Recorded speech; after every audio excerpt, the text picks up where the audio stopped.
Qu'est-ce que tu écoutais quand tu as fait cette BD? Ben, Couleur 3, bien sûr.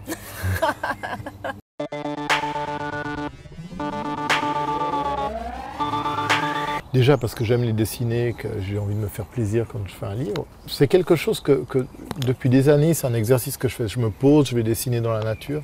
Et à force de dessiner les arbres, d'être face à des arbres dans le silence, comme ça, en les observant, on ressent quelque chose. Moi, je ne suis pas d'un naturel très mystique, mais on sent bien qu'on a une connexion avec les arbres, qu'on est en train de les observer, mais qu'ils nous observent aussi. Depuis longtemps, j'avais envie de raconter quelque chose là autour. C'était devenu un peu un running gag. Je disais à mes éditeurs, je vais faire un livre dont le personnage central est un arbre. Généralement, l'éditeur fait une attaque quand vous dites ça, parce que ça n'a pas l'air très sexy. Et puis, je me suis mis à écouter pas mal de documentation, parce que moi, je n'ai pas fait d'études scientifiques ni botaniques. Donc, j'ai une approche de l'arbre complètement, je suis d'un promeneur qui dessine, quoi.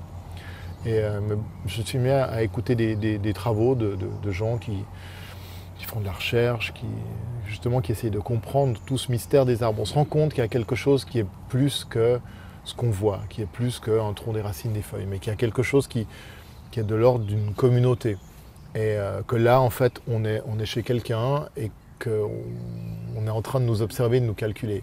Et je trouve ça à la fois flippant, fascinant, c'est un bon thème de fiction. Et puis j'ai entendu une histoire autour d'antilopes d'Afrique qui ont été décimées, entre guillemets, assassinées par une colonie d'acacias pour réguler leur nombre. Et j'ai trouvé cette histoire complètement incroyable. Donc à partir de là, je me suis documenté à fond. Je suis allé voir plusieurs scientifiques qui travaillent sur ce thème de l'intelligence des arbres, qui est devenu très très à la mode maintenant. Et puis j'ai écrit ce thriller botanique.